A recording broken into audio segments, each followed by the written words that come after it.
Welcome, ladies and gentlemen, to First 11 YouTube, Grounded Football Tottenham Hotspur. Back again, another Friday show. One positive to talk about tonight, one negative. That's the life of a Tottenham fan. But we've got Alan back. Is that the negative? Exciting. Welcome back, Alan. How are you feeling? I'm feeling good. Good to be back after a couple of weeks off because of illness. But yeah, looking forward. Obviously, not looking forward to what we were about to talk about, but looking forward to being back on the chat with you guys. So yeah, it's good. Let's go. Let's get going. Definitely. Welcome back, Alan. And Jacob, back again, second week straight. No more night shifts for Jacob. Look at this. I've nearly got a full team back. I'm just missing Kirsten, and I've got the entire team back. 3 weeks ago, it was just me and Mark, and now you two decide, you know what, yeah, I'll have a piece of this tonight now. How you doing, Jacob? Yeah, well, that's what happens when you're Kentish, isn't it? We just decide what we're going to do, don't we, Alan? Well, I don't decide to put myself in a hospital. That just happens. Oh, of course, yeah. No, it's good to be back, man. It's good to be continuing talking with you boys and obviously talking about Spurs, but we all know that it's topsy-turvy, and this week personifies exactly what I just said. Yeah, definitely. And Mark, my most trusted panelist, how are you doing tonight? Yeah, look, I saw the Saturday game. I was away for Tuesday. I was at an awards evening up your neck of the woods and didn't really get to see it because I was having a chat with Vernon Kay. But saw the result and watched some of the highlights and the lowlights. Up, down, up, down, up, down, as Conte has to say. So I'm sure we'll get into it. Yes, definitely. Well, before we get on to the negatives, we'll start with the positive, as much as we can call it that, Alan. But a 4-0 away win at Leeds. I mean, is that game harder to lose than it is to win with what was Bielsa's last game, his style of play?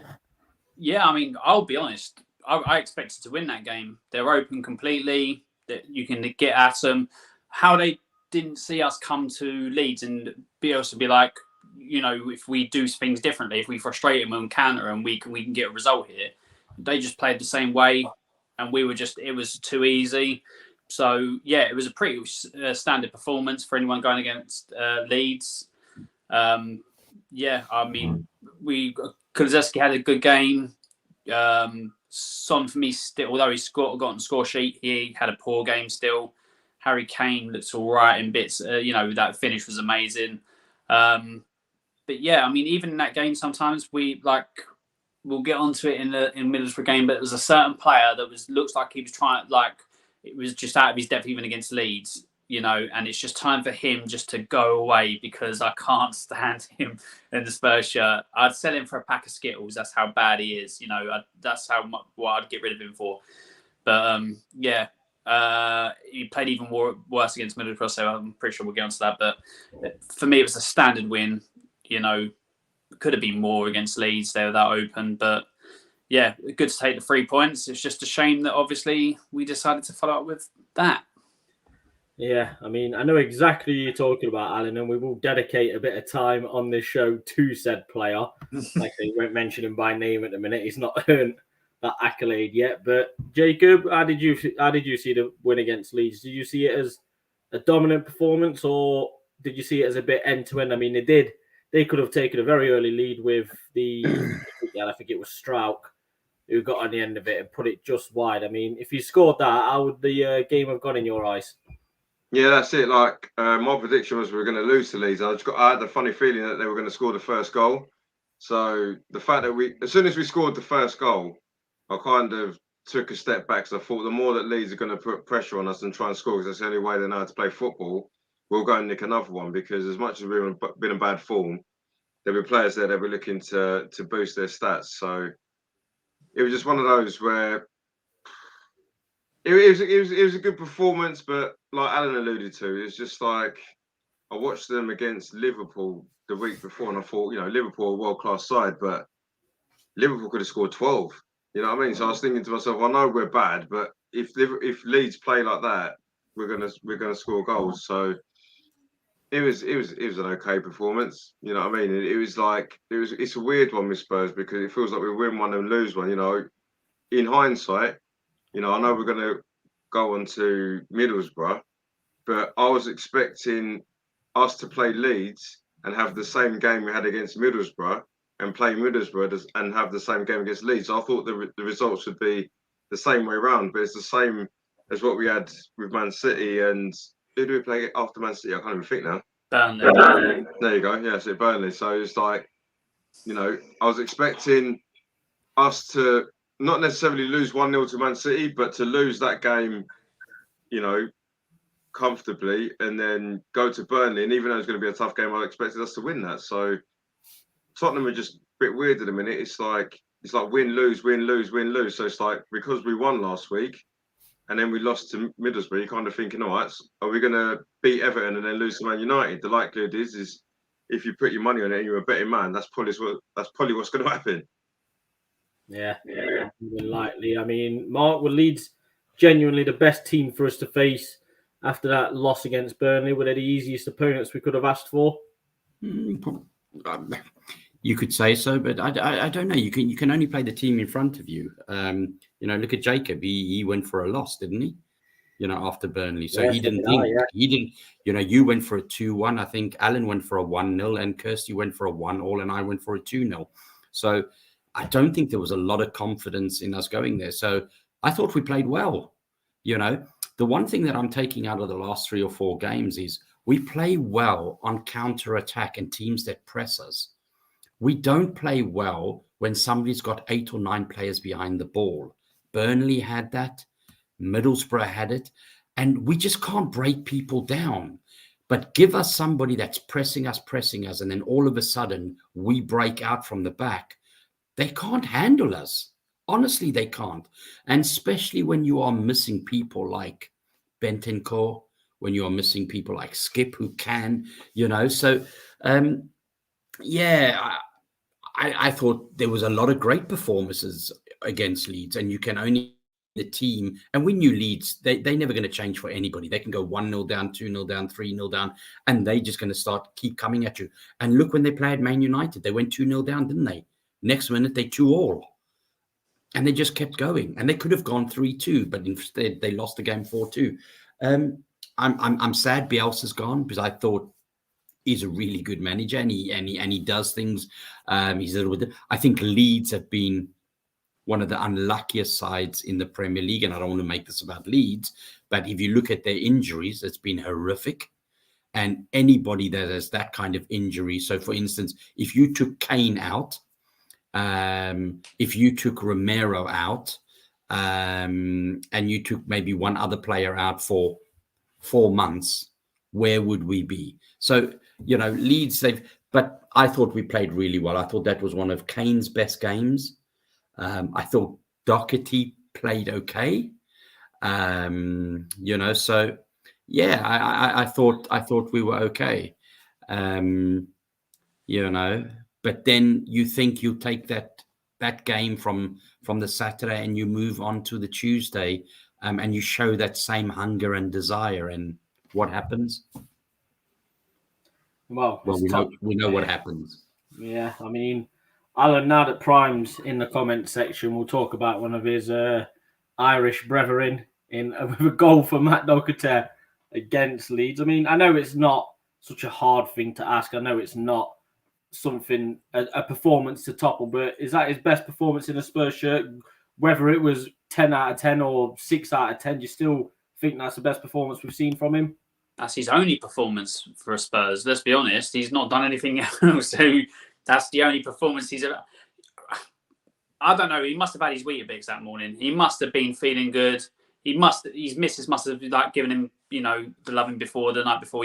Something happened. He woke up on the right side of the bed. It was his best day in the Spurs shirt. His only day in the Spurs shirt. Yeah, you can't ask for more than that. And then obviously he went and backed out with that performance against Middlesbrough. So it just goes to show you can fluke it. So that's why I keep buying lottery tickets, people. You'll end up winning the lottery one day, just like Matt Doherty did against Leeds. It's fine. It's all it's going to be, and that's all he's getting from me. Still needs to go from this club. Oh, God. I mean, Prime is in the comments. Matt Doherty, I've told you all about him.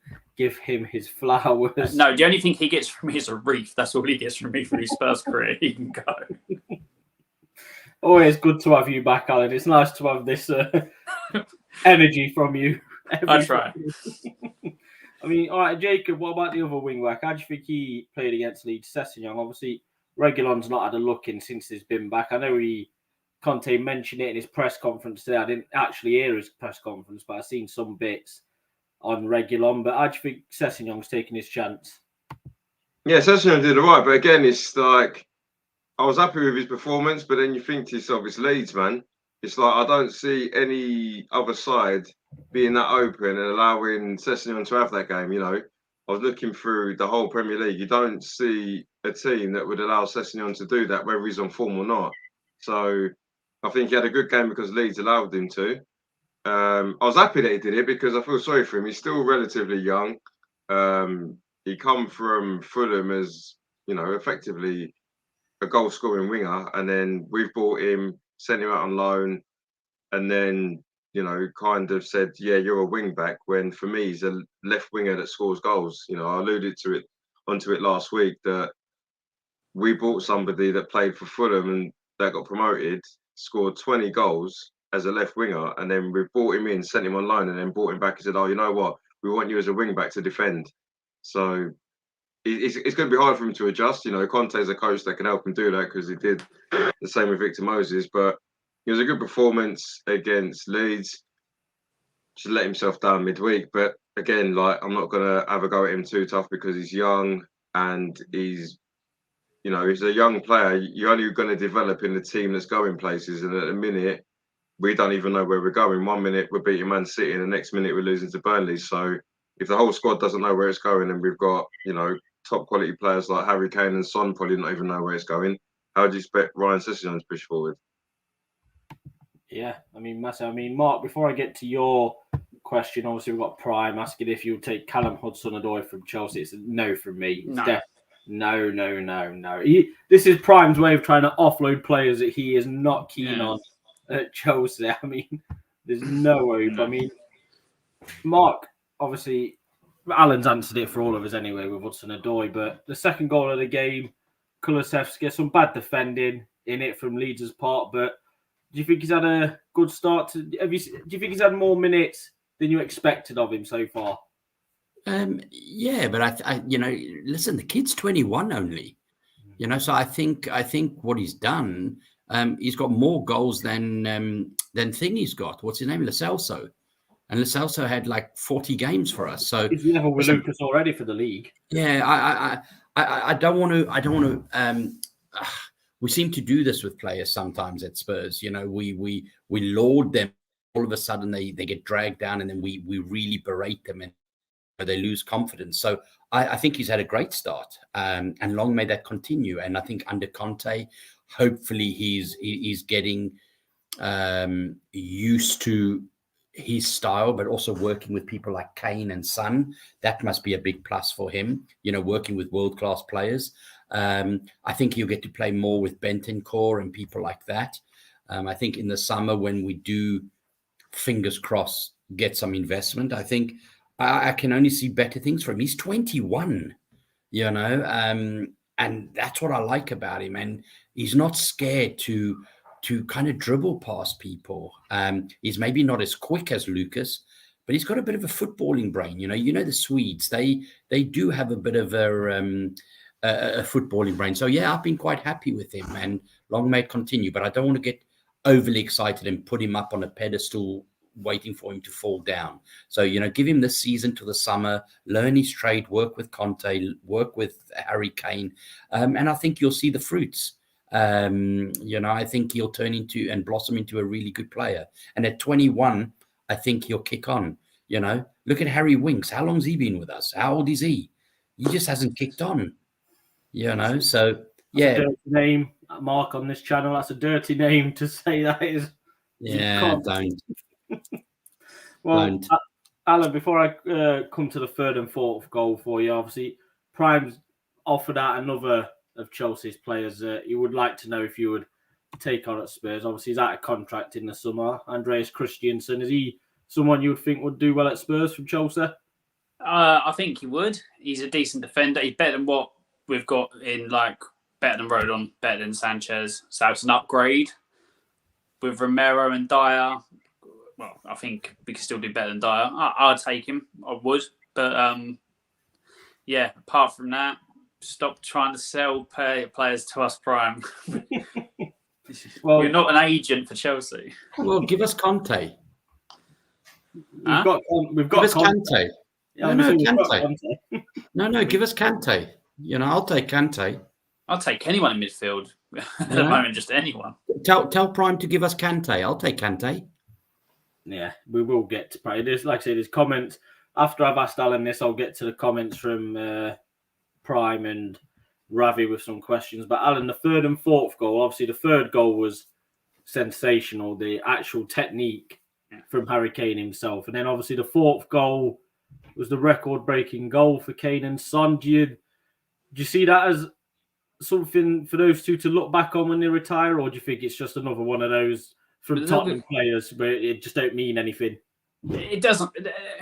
Okay, the most lethal partnership. It's pretty much all they're going to have to look back on, let's be honest, because they're not, if I look at it, we're not winning trophies. So they're going to have to look back on that. And yeah, okay, that's fine. I mean, I don't know. I know obviously they've got the most, but I don't know whether it looks better, like the contribution, like goals and assists to games, like compared to Lampard and Drogba. I think Lampard and Drogba got that in less games, I think. So, yeah, it's good to have that as a record, but at the end of the day, it means nothing without trophies. You know, individual performance awards are good, but when you come back to somebody's career, what are they going to remember? Trophies you won, or that you got highest goals and assists with another person, or in Harry Kane's that you won 3 or 4 golden boots and the golden ball because of the assist. They look on trophies. What did you win with your club?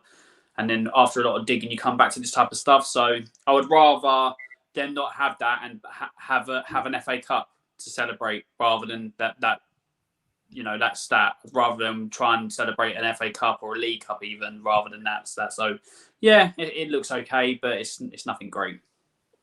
Yeah, that's why we love you on here, Alan. Oh, and for that third goal, shout out to Højbjerg for what was actually a really good ball. Where he pulled that from, I have no idea. You know, magicians around the world, Dynamo and all that, must be wondering what the hell he's been doing. Like, because to be able to pull out that wonder ball from nowhere, because we all know what Højbjerg can do on the pitch, and it's not much. Yeah, it was a good ball. Oh, if Kirst was on here tonight, you would be in trouble. That's why I'm saying it when she's not here, so she can't come at me. It's true. It's true. I reckon Kirsty DM'd him, and he must have been like, "I'm going to do this for Kesty." You know what I mean? Like, because you don't do that normally. Well, no, but I just said he can't do much, so I gave him good and bad. So I balanced it out. Yeah. I mean, Jacob, obviously we've got a comment here from Ravi. He's asked, what do you think Spurs need to do to keep winning and keep consistent? I mean, Conte ain't got an idea of this at the minute. What's your thoughts on it? You're muted. Get rid of Daniel Levy.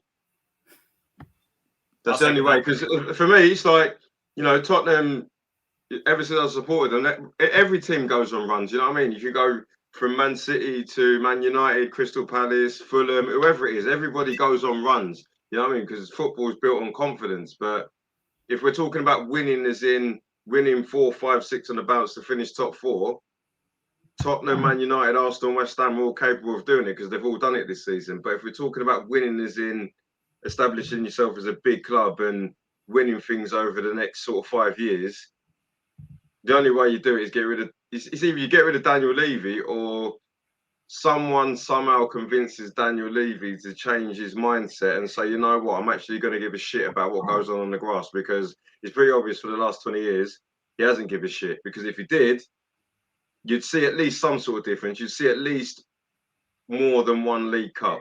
Do you know what I mean? It's like Tottenham have got the facilities, we've had the players. There's been too many scenarios as a Spurs, as a club, where we could easily just go, right, buy 2 players, or get this manager in, or, you know, ensure that we fill this position in, or get reinforcements in that. You know, we as fans, we clock it all the time. You know what I mean? There's fans that are younger than all of us here that will clock what we need to do right now. But we've got owners that surely if they've owned the club for 20 years, they must see that, but they just don't want to do it. So for me, the only way you win is getting rid, because we've got arguably the best manager credential-wise that I've seen at Spurs since I supported them, and he's getting backed as much as Pochettino was. Pochettino was a great manager that we had, but he was a coup, and he was lucky, because there's no way Daniel Levy brought him in and assumed that he was going to go on to do what he did and take us to the Champions League final. He brought Pochettino in thinking this will shut the fans up. Hopefully, he gets us in the top 4. If he don't get us in the top 4, us as a fan base are happy with the top 6. So when he's took us to the Champions League final, that's a manager that's done that, and you still didn't back him. But then you're backing Conte less than this guy. So as far as I'm concerned, the summer that we've got coming up, if Conte don't get backed, as far as I'm concerned, I won't even get stressed if Tottenham win or lose, because I don't see the point anymore unless Daniel Levy walks. Yeah, definitely. I mean, obviously, Mark, before we get into the Middlesbrough game, Prime's obviously brought up Harry Kane. He always brings up Harry. Every show does he mention Harry Kane. But obviously he said if Kane goes to Chelsea, breaks a Premiership goal scorer record, wins a few leagues and 2 Champions Leagues, he'll put him above Drogba, and Drogba's his favourite ever Chelsea player. But obviously the news after the Middlesbrough game was about Harry Kane. It's always about Harry Kane after a defeat. But like Dave said, he said in an interview that he wants trophies. If we were to win the FA Cup this season, then it could be a catalyst for more. So we would consider staying more. Now we've lost to Middlesbrough at the FA Cup. Is that just energy for the press to keep going at Tottenham, to keep going at Harry Kane? Does it just keep fueling the fire for them? Of course it does. Of course it does. But you know that if it's not Harry Kane, it'll be something else. It'll be Conte. If it's not Harry Kane or Conte, then it's going to be somebody else. It's everything about Spurs. You know, it's just if there's always a negative end to Spurs, it doesn't matter who it is. You know, you got those particular journalists that will always knock down Spurs. And yes, you know, who listen, I hear what you're saying, and I saw something about, but who did he talk to about those comments? I've seen a source said something, but who's he spoken to that he said he wants trophies? Who's he spoken to and said that if they won the cup, the FA Cup, this would, you know, I want to see that where he actually said that. You know, it's apparently a source said, you know, it's the same source that said that the board were really unhappy with what Conte said. You know, there's too many sources out there, and everybody seems to be in the know. You know, the 2 people that I kind of not respect all that, but if they say something, I take note on it. And once Alistair Gold, you know, if he says something, because he's got, you know, he's quite close to the club, and then he's had Fabrizio Romano, you know, when he says something, you know, 9 times out of 10, it seems to happen. So look, it is what it is. You know, we out of the FA Cup, we need to move on. Kane needs to make his decision. You know, if Conte stays and we buy players, Kane needs to understand, does he stay with us or does he go? You know, but yet again, if he goes, I don't think Daniel Levy lets him go for less than 120 million quid. And the question is going to be, will somebody buy him for 120 million quid? You know, he's got 2 years left on his contract. Daniel Levy doesn't have to let him go. Mm-hmm. So that's the choices that you have. And if Conte's still there, you know, I don't know. I don't know what's going on in his head. You know, I'm not one of his sources. I don't know. You know, there's too many people, you know, stipulating what's going on, what he said and everything. And until, you know, the paper's dry with his ink, I don't know. I don't think he's going anywhere at the moment. No, I mean, obviously, before I go to the next comments, thank you to everyone who's tuned in. Don't forget to like and subscribe and share the video and everything like that. But obviously, I think one of the in the comment section felt some Højbjerg slander. I don't know. She must have felt it from wherever she is tonight. She hasn't actually mentioned the Højbjerg bit, but she's in the comments. Obviously, the atmosphere at Borough from Spurs fans was insane. Really great from us constantly chanting. The performance on the pitch and the result was a different vibe. I think we'll see a different. If you rewind the stream back 10 minutes back, Kirst, then I think we'll see a different vibe. No, don't tell her to do that.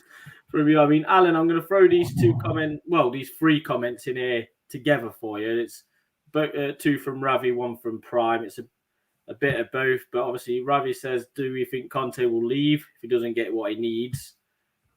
Will Harry Kane end up missing out on trophies at Spurs, and has he left it too late to move to another club? And it's finished off by Prime with a Conte should start throwing his toys out of the pram because this Spurs team is good enough for top 4, and him as a manager being world class and all that should be good enough to tactically coach them. So, Alan, we'll start off with Conte on that. Do you think it's a bit of a just a bit of a lost war for him already? We see him in the comments when we lose or in press conferences before games. He's talking, it seems to be throwing digs at the board, throwing digs at the squad at the minute. Do you think he's just fighting a losing battle before it's begun? To a point, yeah. I mean, I've always said this, and this is why some football fans annoy me, like in the way they perceive. Basically, let's put it this way: Spurs didn't run on the field. If Pep now and Klopp now were to manage Spurs in the position Conte was, individually, of course, I don't think Klopp could get better from them. I don't think Pep could get better from them, because those type of managers have their own style of football. Klopp, the style of football he played would be nowhere near Klopp, so he wouldn't be able to get the best out of them. And Pep needs ready-made winners, ballers all across the pitch and all that. And with the money backing all that, that's why they have success. We don't have any of that. We don't have the systems or the players to play it that way, and we don't have the amount of ballers because we don't spend on high-quality players. So even they would struggle there. Conte, he should probably try and be a bit more reserved. But we know that's who we were getting to begin with. Conte is that type of passionate person. And he just, he wants to win. He's a born winner. He wants to win. And because obviously he's in a situation he's never been in, he's not coping with it particularly, 100% well. He shouldn't be acting the way he does at times. Unfortunately, that's the good and bad on both sides between manager and our board. You see the good and bad in both of them, because he wants to win. They just want to make more money and have better business projects and stuff like that. So it was never a good match. Conte's still a world-class manager, and if they do decide to finally change, which we are holding on for so long that we're going to change and start spending money on players, if it ever happens, with a right manager like Conte at the helm, you can get success. But do we ever believe our board, Daniel Levy, Enoch, Joe Lewis, ever going to put the right amount of money into this team for the top quality players that we need to challenge? No, it's not going to happen. So for me, I expect Conte to continue doing this. And if he doesn't get backed, and literally because he was bought in, we tried to get him in the summer, we didn't match his ambition. He then, after Nuno, he then came in 4 or 5 months after, when Nuno got sacked. And then all of a sudden, we promised him stuff. So if we don't then back him, he's going to walk. And that's how I see it. So we'll see what happens in the summer. If we start spending, I think Conte will stay and see out the rest of his contract and maybe go for the 1-year option. If we don't back him and do this typical Spurs thing and go, okay, we'll give you 3rd or 4th choice and we'll get you 4 positions you don't need, he's going to walk. Yeah, I mean, Jacob, do you see him walking if they were to bring in 4 players, but at the same time let Harry Kane go? How do you think that situation would go? Nah, for me, Conte wants to build a team around Harry Kane. When he was at Chelsea, he wanted Harry Kane. He cheekily tried to put a few murmurs in to see, if there was that option, which we obviously know weren't going to be the case, but he tried it. So he made it pretty obvious that he wanted Harry Kane at some point. He just knew it was very difficult. So if we sold Harry Kane and got rid of 4 players, forget Conte, I wouldn't be convinced, because I think we need more than 4 players with Harry Kane in the team. You know what I mean? It's like, when you look at the lineup that we had against Leeds, even though we beat them 4-0, I remember sitting there looking at on the phone to my cousin and thinking, right, there's about, even though we probably might beat Leeds, there's about 3 or 4 players that I'm not happy with. Abby Winks, Højbjerg, any right back that you choose. The left backs, okay, as wing backs, but if you play them in the back 4, I'm not convinced by either of them. The keeper, since he's signed the contract, he's done an Aubameyang. Harry Kane gets injured, we ain't got another striker. Son's playing like he's started smoking weed. You know what I mean? You know, Kuzelevski, the new signings are the only ones that, weirdly, we've all been talking about them being, you know, Juventus reserves. You know, everybody said that off the tip of their tongue. But they've proved that, you know, fair enough, they were reserves at Juventus, but they've come to Tottenham and tried to prove that that's not what all they are. You know, if I was Kuzelevski or Bentancur and I kept hearing reserves, it'd annoy me, because you might say to yourself, I'll feel that I'm good enough to play for Juventus, but they keep playing me on the bench, but the press are calling them reserves. So I don't know, man. For me, if you're Conte, you'd say to yourself, you want to keep Harry Kane and probably bring in, like I said last week, probably 6 players and get rid of 6. And big clubs, you know, like your Man United, your Man Cities, Chelsea, Liverpool, you know, if you're going abroad, PSG and all that, if they're going through this turmoil right now and there's 4, 5, 6 players that ain't good enough, they just get rid of those for whatever. So whether it's for a bargain, whether it's for free, mutual consent, they get rid of those. They cut their losses and bring in the players that are needed to get back to where they are. So that's why I say, as much as I love to think that Tottenham could be a big club, we're not a big club. We're a small club that pretend to be one. Wow, that's pretty big words. Mark, have you got to come back on that? Do you see? Yeah, look, yeah, you know me. I don't like to argue with Alan. However, I think Pep makes us play a lot better than what we're playing at the moment. I'm sorry.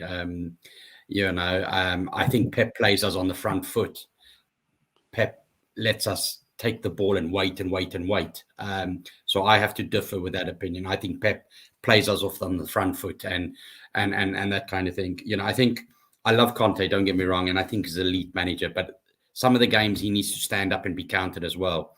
You know, I think some of his substitutions have been too long. I think he would have learned from the Burnley game that we can't play against 8 players and things like that. We need to change it up, and he didn't change it up. Look, the players were awful, but you know, he's got to take. He's the manager, and by being petulant and throwing his toys out of the cot like he does, it doesn't help anybody. You know, and to be fair, if Twitter or all these different platforms are anything to go by, you know, I think some of the fans are divided. You know, I'm reading, you know, some fans are saying, you know, let him go. And that's like what, after 4 months, you know, that's quite harsh. So I think he's got to be careful, you know, he really has to be careful, because he might walk away and all that, but he'll forfeit a lot of money, because I think if he walks away, he's going to have to pay some money back. He doesn't just get to walk away and go, okay, you don't have to pay me anymore. I'm sure, like what we have to do, if we get rid of him, we have to pay him something that if he walks away, there's going to be compensation to us. And don't get me wrong, if he walks away, I think he walks into the Man United job or something like that. So I don't think he's too worried about that. But I do think what Spurs need to do, if Spurs are going to spend money in June, if somehow Levy bumps his head on a skiing accident and wakes up and goes, yeah, we go, Conte, there's 150 million quid. He's got to make Conte sign that extra year.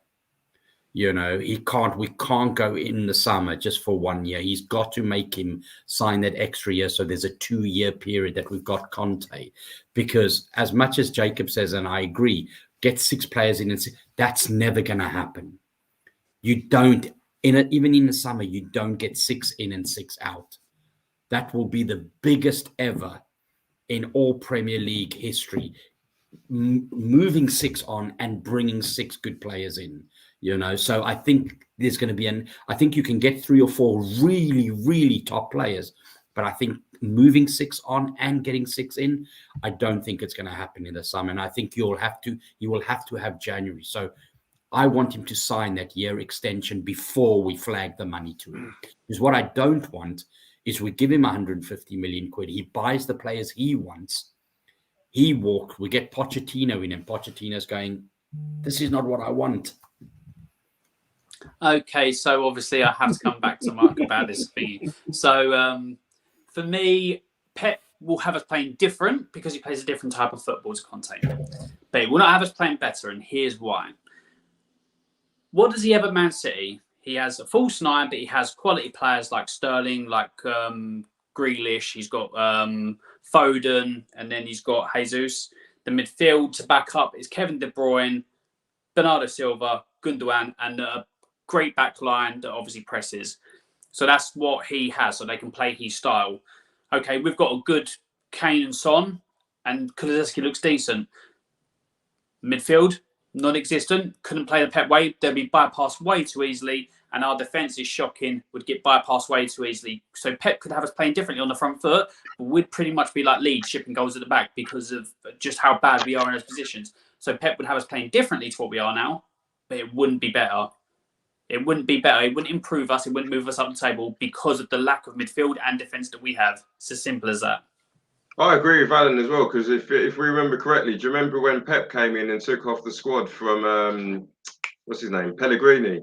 Yeah. You know what I mean? Pep he's been the best coach for the last 10 years. He nearly struggled to get that squad that he inherited from Pellegrini into the top four in the Champions League. And then when I look at it, they had Aguero, Dzeko, David Silva, also Fernandinho. First season in his career, he never won a trophy until he threw another 250 million at it. That's what I'm trying to say. Exactly. And they weren't even playing that. You could see that he was trying to get the better football, but it just wasn't working with the players that he had. And it got to the point where, we were comfortably above him. I think Leicester beat them to the league. Who else was there? Liverpool were with Klopp. So even Arsenal were finishing above them in that season. So I agree with Alan completely there. Yeah. Well, less Pep talk because we've just lost to Middlesbrough in the FA Cup 5th round. I mean, I know I'll start with you, Mark, on this before I go to Alan. Obviously, I know you weren't present for the game, but you obviously, as a Spurs fan, you would have checked the lineup before the game, before you got back to your party with Vernon Kay and everyone else that was there. I mean, when you saw the lineup, was you excited? When you saw the, well, not excited, but when you saw the lineup, was you confident to leave that game, not bother watching it, obviously, at the party you was at, and feel like you'll check the result after the game, see us comfortably through to the quarters? Well, we beat Leeds 4-0 with that team. So when I saw the lineup, because of injury, the only thing I would have maybe have done was put Reguilon in place of Sessegnon. That's the only thing. But other than that, because of injuries, we beat Leeds 4-0. So I didn't think we would beat Middlesbrough 4-0 because I think they're hungry. They're a championship side. They're going to want it. They're playing at home. They want to show their fans they've beaten Man United. We're going to have to work for it. But I honestly didn't think we would lose to them. I didn't think we would play as poorly as that. I didn't think our players would go into that game and not give 100%. And that's what lost us the game. Too many players didn't turn up, including our world-class players. Just didn't look interested. Just didn't want to be there on a cold, wet, windy Tuesday night. And I'm not going to sit here because I saw some of the highlights. We could have, Son could have scored 2, couldn't he? We had our opportunities, but we didn't look interested. And this was Middlesbrough's cup final. They were well up for it. So, and it's same old. Winks playing sideways and backwards. I think it was the 128th minute, wasn't it? Or the 118th minute, right? 2 minutes to go. They 1-0 up. We need to score. And what does Winks do?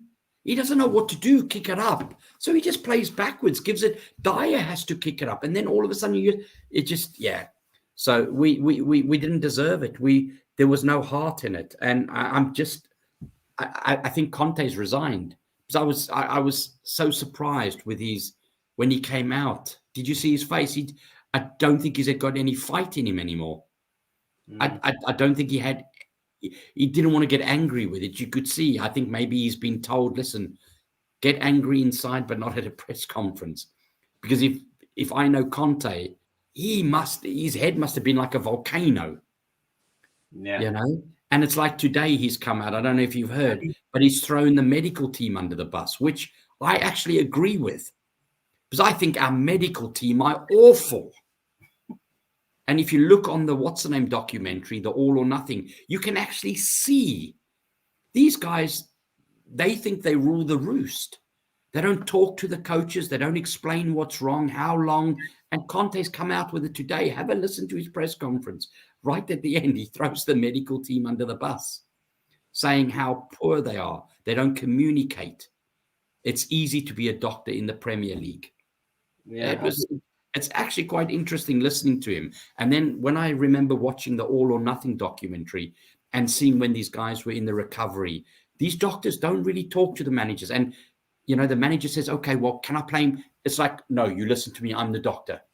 You know, that kind of attitude. And it's, yeah. So I get where he's coming from. So I think he's getting more and more frustrated, Conte, not just with the players now. I think there's other things behind the scene that's irking him. Oh, I can't blame him. Like I said, I think he's desperate now for the return of Oliver Skipp. Because, like I say, we will get on to Harry Winks. You will all have your own personal say on Harry Winks. Don't worry. There's not just one person. You will have an allotted time to discuss the issue that is Harry Winks. Obviously, Ravi has asked the question. We will get into it, Ravi, about Harry Winks. But, Alan, I know it's the beauty of the FA Cup, obviously Premier League side, a top 6 Premier League side, going to a Championship side. But if you're a big team, you just run past Middlesbrough, don't you?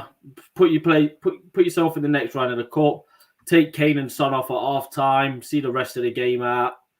Jobs are good, and we're not Tottenham. We like to offer the smaller teams, lower league teams, that little bit of hope. And you know what the crowd's like. I think that's the first full house Middlesbrough have had since 2017. So you know that they're going to get behind them. You know they're going to be excited. But a big team will just roll straight past them, wouldn't they? Yeah, of course they would. So for me, it was just an absolutely awful performance. I mean, overhit passes, underhit passes, miscontrol, lack of effort. There was just loads of things that were wrong with that. It just seemed like there was no interest in that from most of the players. That's what I said. Start a strong team. You go at them. I mean, we played well for the first 15, 20 minutes, keeping hold of the ball and trying to break them down and stuff like that, but we still didn't cut them open with any like cutting edge passing or anything like that, because we don't have that, because ever since Eriksen's gone, we've been toothless in the middle. Since Dembele's gone, we've been toothless in the middle. And with all this side to side slow bit, teams can just sit in against us, pick us off and counter us, because there's no cutting edge. The odd occasion you probably had it with Dembele, you saw results. Højbjerg against Leeds, you know, with the ball to Kane, you can see results, but it's very, very few and far between. And teams, we're very predictable against teams like that. They can read us and see what's coming. But yeah, the team that was picked to the side, you'd think, okay, go at them, you know, especially after that performance against Leeds, get 2 or 3-0 up, rest your players, job done. But no, you know, we then decided after 20 to 30 minutes of playing well, whatever it was, and then we decided that we were then going to sit back against Middlesbrough and try and counter them. We're meant to be the Premier League team. We're meant to be the team that should be putting them to the sword. And we are sitting back to counter-attack Middlesbrough for the majority of that game. Embarrassing tactics. And it might be because the players were tired. It could be that the players were absolutely awful and not up to the level. But massive things have got to change for this team. Massive things got to change for this club. And as we know, the history of the Tottenham, it won't happen. No, it will not happen. I am fully agreed with you on that. But Jacob, can this club embarrass the fans anymore if they tried? I mean, is this just another blip on the embarrassing radar that is Tottenham? For me, we shouldn't be called Tottenham Hotspur. We should be called Tottenham If Spur, because ifs, buts, whens. You know what I mean? Whether it's the transfer windows, whether it's the lineup, whether it's players turning up, coaches, it's just always an if, isn't it? Like it's it's weird because I was on my way to playing football and I was with my partner's cousin in the car and he was like, "What's the Tottenham lineup?" And I thought we were gonna, change it up. I thought, maybe see a Lucas Moura, Emerson Royal somehow find his way in the squads. I don't know, a Joe Roden or something like that. When I looked at the lineup, I was like, "Oh, bruv, we've gone full strength." And then it just went quiet in the car. And I looked at him and said, we're going to lose, don't you? You know what I mean? And that's what I'm saying about us being a big club because, a City, a Liverpool, a United back in the heyday, better even an Arsenal back in the day. It's like they would make a couple of changes and still go and win the game, whether they played crap or not. Tottenham, it don't matter. It's like somehow when we can play the under-21s or play the reserves, we'll lose.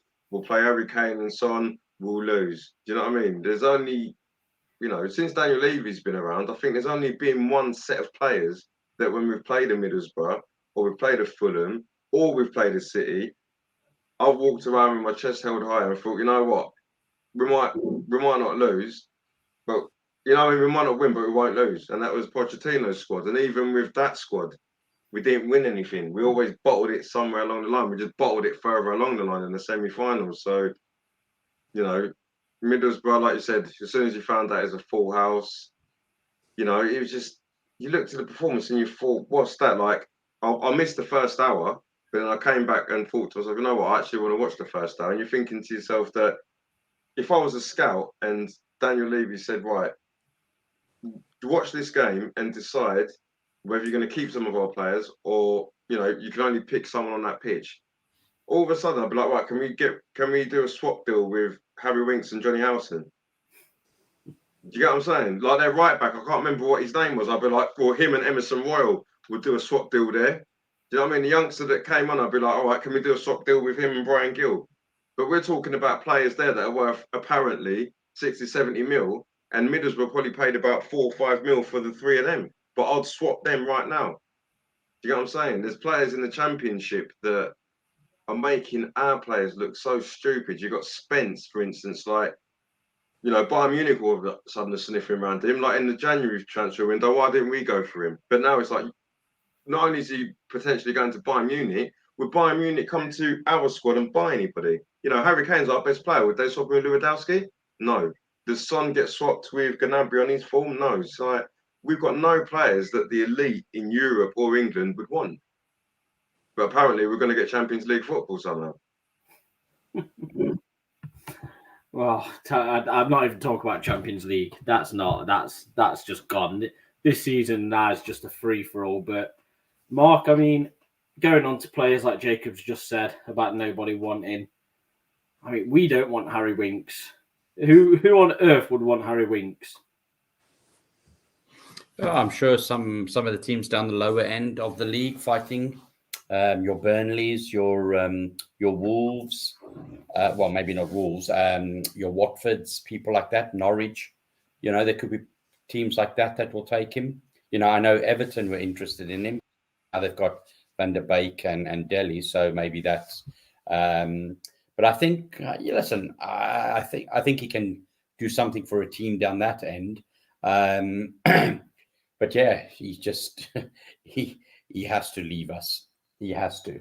He's a type of player that maybe when you 4-0 up, you want to pull off your midfield to give them a rest. He's a type of player that can come on and just pass sideways to make sure the game, your 15 minutes goes up.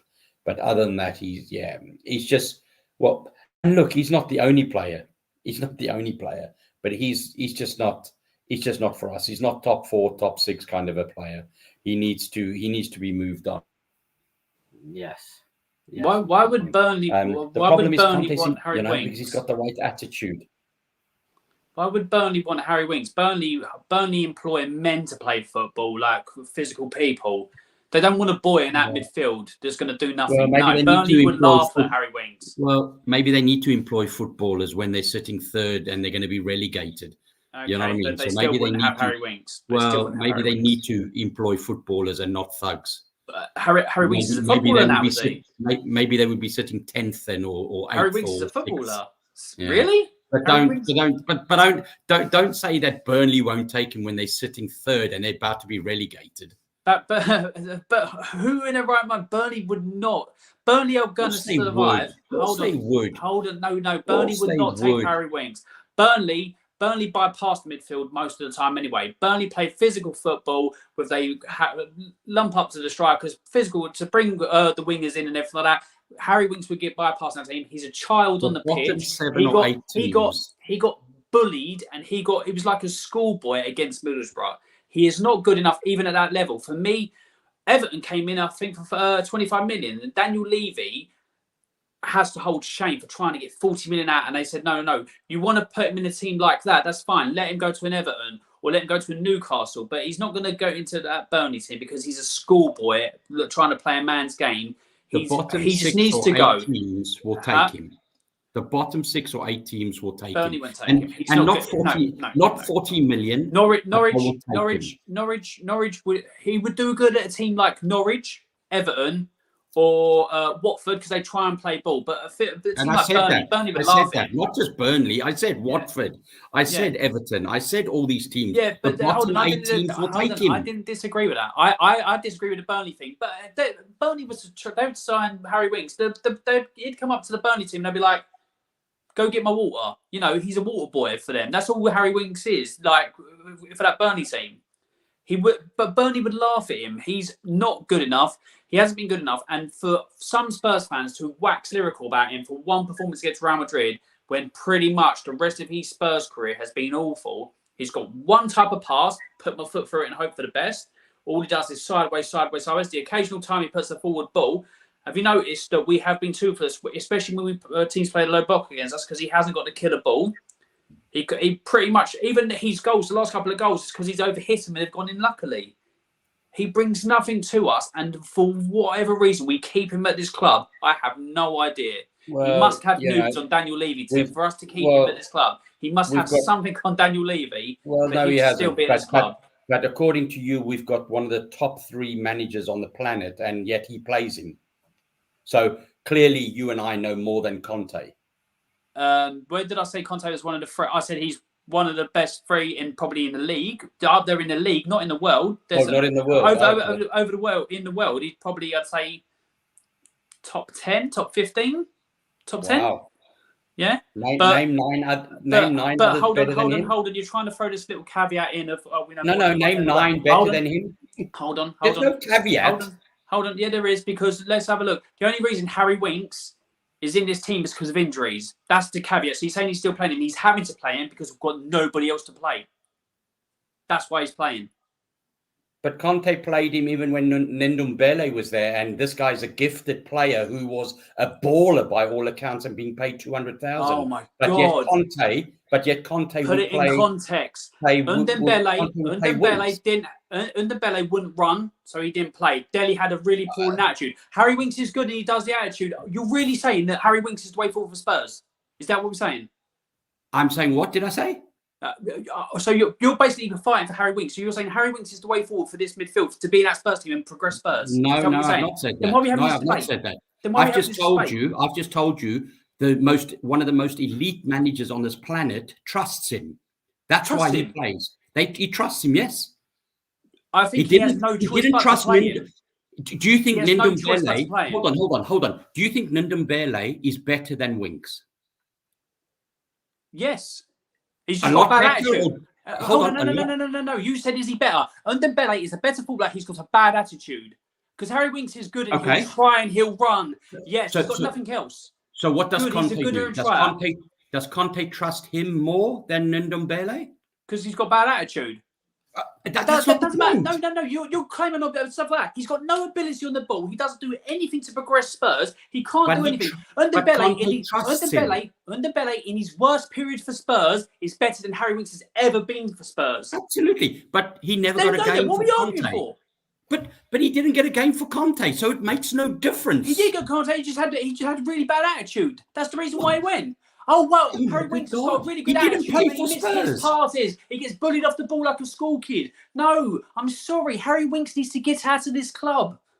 I agree with you, but he's playing for Spurs because Conte trusts him. Because he has no choice at the moment. Because of course, he's got a choice. Wait, hold on, He no, could no, no, bring- hold on, he no, could no, no, bring- no, no, no, no, what's no, his no, name? no, Harvey no, no. Devine. Let's take it back. Let's take it back. When he had the choice, when he had the choice of the people he wanted to play, he was playing Skip and Højbjerg. Harry Winks won't get near that team. He then got rid of the bad eggs in the team, which you have to do to try and progress. But when you get rid of the bad eggs and you're left with who you are, even Bentancur came in and played in front of him, and then Harry Winks has come in because Skip has been injured and Bentancur's been injured.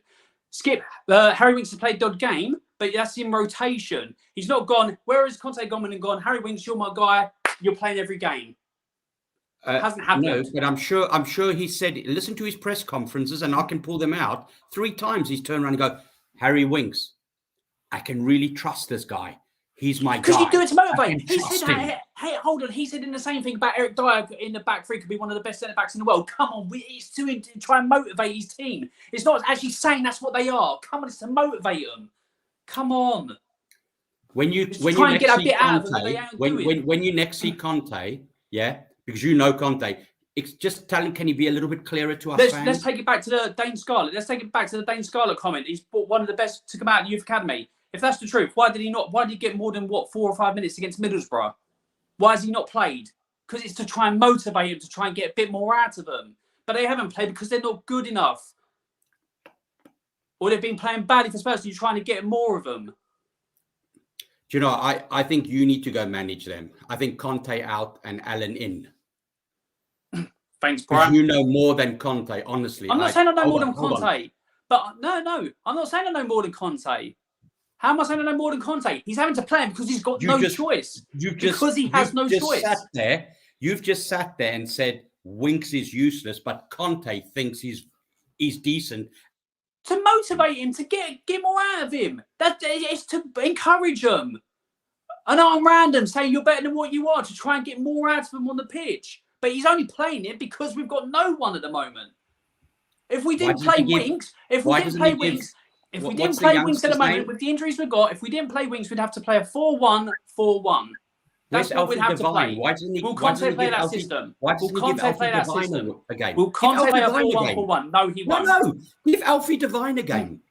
Huh? Give Alfie Devine a game. Why not?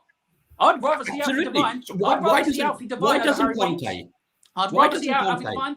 I'd rather see a traffic cone in that midfield than Harry Winks. Clearly, we don't understand the game, Alan. Conte does. And you think Harry Winks understands the game the way he plays on the pitch? Harry Winks understands the game. He thinks he's at the beach side. He thinks he's at the seaside, crabbing it up, going left and right. That's all he thinks he's doing. What else is he doing? He's clearly not a great player. We know that. We've been saying Winks needs, but he trusts Winks. If he didn't trust Winks, it's last chance. He has nothing else to do. There's nobody else there. Play. There's nobody else there. That's why. Right, we will call this a night because Alan will end up in ENR again if he keeps. I do love you, Mark. We disagree, but I do love you. We've got Luke who says he's on Team Mark. So he's getting the crowd in. Mark always brings the crowd in, but obviously now you two have done. I'll let Jacob have his say on Harry. I ain't stopped laughing, man. That's what made me laugh. That was well done, boys. That was classic, man. I loved it. What was your thing to say? I don't even know what to say now. Just how much you love Harry Winks and how much you think is an asset. Wow. In hindsight, in that argument, I am in Team Allen because it's like I get what Mark's saying that he trusts. Jacob, I don't like Winks. I don't like Winks. No, listen. What I'm saying is that the only reason I'm saying I'm with Alan, not saying I disagree with you, I'm saying that the fact that what Alan said about him not having a choice, because for instance, when we played Leeds, I remember when we were talking about the lineup, the 3 of us last week, and I was saying that my midfield would be Ollie, Skip and Bentancur. And as soon as you guys said to me, Bentancur and Skip are injured, it's like, well, I had no choice but to decide who was in my midfield against Leeds. So it's the same thing with Conte,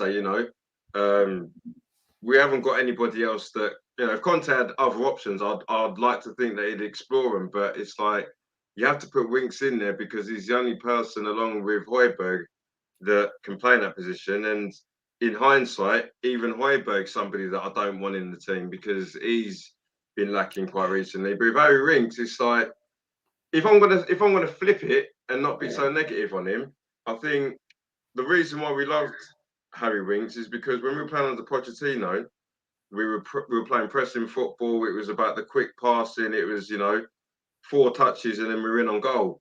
And I think that's the football that suited Harry Winks. So when he came in, like Alan alluded to, the performance against Modric, it's because of the football that we were playing that it was perfect for Harry Winks. You know what I mean? And he got to the point where he got in the England squad and all that. So I ain't gonna lie, I was a fan of Harry Winks because I'm not saying he was anywhere near Modric, but he was the closest thing we had to the transition of getting the ball from the defence to the attackers really quickly. But then since then, if I'm gonna come up with a defence for him, we haven't had a manager that's allowed for that type of football. We brought in Mourinho, that effectively is an expensive Sean Dyche. So as we're talking about him not being able to go to Burnley, Mourinho was doing the same thing. So when we're doing them long balls, Harry Winks ain't getting involved in the game, and then Harry Winks doesn't suit Mourinho's style of play. Ryan Mason didn't know what he was doing. And then, do you know what I mean? And then, not only did Ryan Mason not know what he's doing, if Ryan Mason didn't have the head injury, him and Harry Winks would probably be fighting for a position in the team. You know what I mean? So there was that. And then you got Conte, who again, it's like Harry Winks got given the chance, and he had a good game against Liverpool, but then since then he dwindled. So I generally feel not so much Conte, but the managers after Poch really haven't helped Harry Winks because I think he's just become disillusioned. And I don't think the way he plays football, he can adapt well to different types of football. Do you know what I mean? He has to play the quick football, and with Mourinho with the pragmatic football, Conte's is similar. And then when you've got Ryan Mason, again, didn't know what he was doing, I just think he's just lost. And I think that's down to Daniel Levy recruiting the wrong type of managers for the squads that we've had. And that's why so many players have now been sold. I'm not going to wholly say that it's down to the managers, but personally, I think a lot of it's down to that because you've got Dele Alli, Ndombele, Harry Winks, so many players that under Pochettino and the modern type manager would thrive, and then we employed pretty much dinosaurs and expected these young modern players to get better, but they were only going to get worse. Yeah, like I said, this sort of conversation could go on all night. Now Alan and Mark have simmered down. They both caught their breath. They're both thinking that. Now we'll move on to the next one, shall we, gents? I'm sure you'll both disagree about this game next Friday. But Mark, what's your expectations for Everton and the prediction and goal scorer? Who's this for? This is for you, for the Everton game on Monday. Yeah. I think I worry about Everton simply because I don't think they'll come press us. I think they will. I think Frank Lampard will work us out, and I think they'll play the low block, and we'll fall into their trap again. And I think they will go and play the same game, and yeah, I worry we will lose 1-0 or something like that. And then I think we'll go and play against Man United, and Man United will want to kick our asses and they will attack us. And then we will beat them 2-0 or something because we will counterattack them. And this is where I have a worry with Conte. Needs to, and this is strange because when he was with Chelsea, he found, and maybe because he was over 1 or 2 seasons, they didn't really work him out. But now they've seen how Conte plays because from there he's gone to Juventus, then he's gone to Inter Milan and all that. So they kind of know his style. But he needs to have a couple of styles, where Pochettino was very much on the front foot. And, Jacob just said a lot of these players like Winks and all that, they came up through the ranks with Pochettino. And now all of a sudden the last few managers, and it started with Mourinho, they all about soaking up and then hitting on the counter. And that's great when you've got teams that press you, like your Man Uniteds, like your Man Cities, like your Leeds and maybe your Liverpools. And that's why when you see us play against these teams, we actually put in a very, very decent performance. But then when we talk about the lower or the lesser clubs that kind of really the low block and everything, and then keep everybody back and want us to attack, we're not set up for that. We're not set up like Pochettino used to set us up. So I'm a little bit worried about. I'm a little bit worried about Monday night. The good thing is we got Bentancur back, I think, which is great. I think we've got Lucas Moura back as well. I think he was suffering from a dead leg, so he's back. Pity Skippy's still out. So yeah, I don't know. Is Dele Alli allowed to play? I know he was cup tied with Van der Beek during the week, but I don't know if he's allowed to play on Monday or not. Van der Beek will be back. I'm hearing now that Calvert-Lewin might be able to play. He's going to be training the weekend. So, we got the guy that falls over all the time. What's his name? Richarlison. So yeah, we're playing at home. We're going to have to raise our game. I'm on the edge on this one because I don't think we will go, or I think we'll have most of the ball, and I think they will counter-attack us, and we'll try and break them down like we've tried to break down other teams, and we're not good at that. If we score early, then that opens up the game, and that I think is with Spurs. If we can score early, then teams have to come at us, don't they? Because you win 1-0 or you win 21-0, it's still 3 points. So once you go 1-0 down, you have to open up a little bit. And I think that's why if we score early, we are much better side. Yeah, and what's your prediction and goal scorer? I did earlier, didn't I? I went 2-0 Spurs with Bentancur. Yes, you did. Of course, yes, you weren't expected to be on time, was you? You're flown back in your private jet just to make sure you got here on time. I did, pal. Yeah. Sorry, thank you. Alan, what say you on the Everton game? This could be any result, any scoreline. That's how unpredictable we are at the moment. But I'll always back my team as much as I can. So I reckon it's going to be 2-1 Spurs. Kane. Because I don't see us scoring from many other places. Actually, no, I'll change that. No, I'll keep Kane. Because it's me. I'll change it to Kulusevski and it'll be Moura back in the team. So no, I'm going to stick with Kane, 2-1.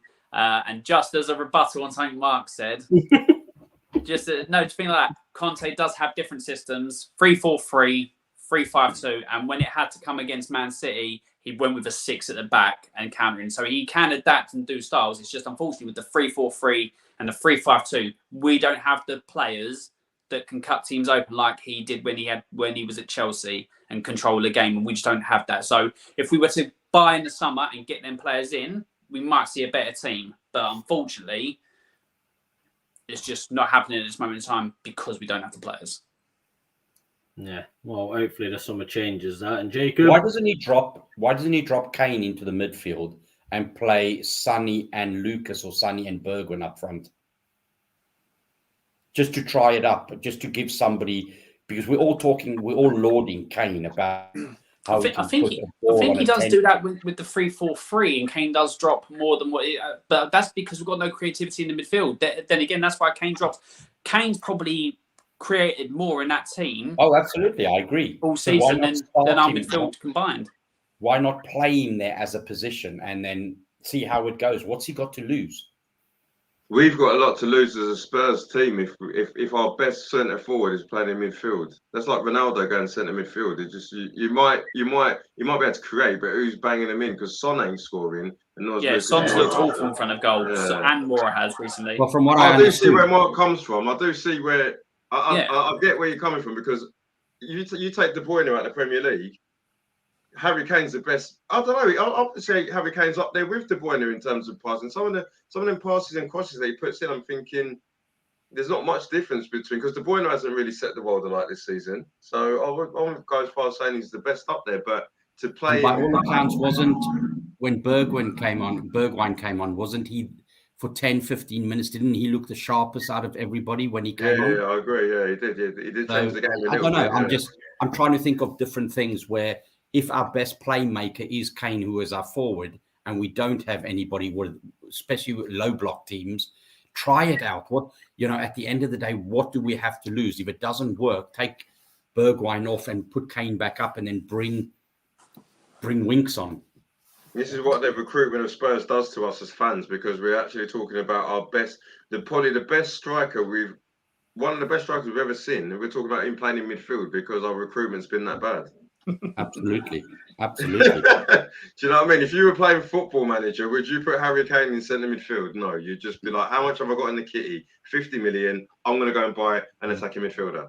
I would probably put him there once I brought Haaland and Lewandowski to play up front. I'd probably drop him back there. Yeah. There you go. But you've answered your question. Kane is most probably second to De Bruyne in the whole league of passing abilities this season. Nah. So if he is second to De Bruyne in the whole league, then maybe we should take an opportunity, take a chance. I don't know. He's top three. He's not better than Trent Alexander. Trent Alexander-Arnold. Oh, yeah, Trent's another one. Yeah, you got a good point there, yeah. It's because you're thinking about midfielders and attackers. You're not thinking about a right back that does it. I always think Ward-Prowse is just as good, but only from set pieces. He's no. Ward-Prowse is Harry Winks with a set piece. That's what Ward-Prowse is. No. Grow up, Alan. You are mute. Don't you dare. Grow up. Don't you dare. Ward-Prowse is well underrated. Right, Jacob, we've lost track. What do you think about the Everton game? We've got a really good record against Everton. So I'm never. Everton's one of those teams that we should be worried about, but I'm never worried. So, looking at Tottenham over the last 4 weeks, we go win, lose, win, lose, win, lose, and because we lost, we're going to beat Everton and we're going to lose to United. So, I would say I'm quite confident. It won't be a blistering performance, but I think we're going to beat Everton 3-0. And I'm going to go. I'm being serious because Everton just look shit. If I look at Everton, are they any better than what Leeds are doing? No, because Everton before the January transfer window had your Luca Digne, you had some players that you thought, okay, they're off the boil, and they still had what's his name, Calvert-Lewin to come back, Richarlison. But Richarlison's not scoring goals. Luca Digne got sold to Aston Villa, which I think is one of the strangest transfers ever. Calvert-Lewin ain't coming back anytime soon. So it is Tottenham, so I'm not going to sit there and say we won't lose. But at the same time, I've got a feeling that it'll be a Monday night and we'll win quite comfortably. I think we'll score 3 goals. Actually, I'll change it up and say 3-1 because Dele Alli's going to come off the bench and score. So I'll go 3-1. 3-1. Kuzelewski. Fair enough. That's not a bad shot. My personal, obviously, now I'm not top of the league. I can't be accused of the cheating and the scandal. Who's top of the league? You are currently top of the league, Mark. You are currently top. Alan has been demoted points. The shows that you miss, unless it's due to work, you lose 3 points. So Alan has dropped to the bottom. What? I've been punished for being in hospital. Pee off.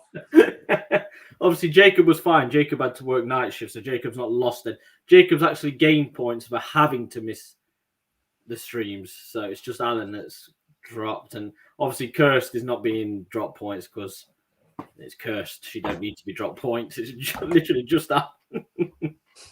But no, my personal prediction is a 3-2 Tottenham win.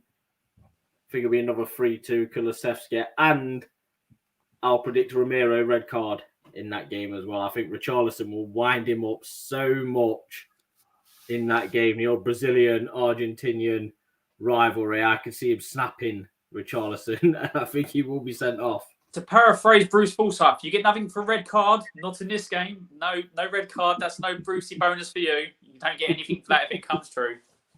Well, fortunately for me, I'm the rule maker of this, and it's 15 points for a red card call. So I will have no points, of course, no points. The only bonus points I've offered this season was to Mark for his 2-0 prediction win against Man City. It was close, and he had Bentancur first goal scorer. It was close, but No cigar. Yeah, that was a 15-pointer, wasn't it? Yes, it was. Yeah, that came true. That was the season finish for everybody, if I got that. But gentlemen, it's been great to have all of you back on the same stream. Now we've got Alan back out of the hospital, wasting their time. Jacob back from working night shifts, and Mark back from his ever-ending parties that he seems to be going to with celebrities and Thank you. everything like that. It's good to have you all back. Kirst has guaranteed an appearance for next week, so that's something to look forward to. But Alan, you want to let everyone know where they can find you? Yeah, people can find me on my Twitter handle. It was there, but you've taken it away. There it is. You can find me on the Football Terrace after every Spurs game, win or lose, which is, every other game. So I don't know how I'll be. You can find me on here every Friday night, of course. Also, the Comedy Spurs podcast once a month, giving all opinions on Spurs. You can find me on Nigal's channel, Vibes from the Six. We do 2 shows now every Thursday and Sunday. Everything about the top 6. And I should replace Wings midfield. I think I'll do a better job, to be fair. And then also pending another Spurs show for Sarcasm City, depending on if and when it does come round.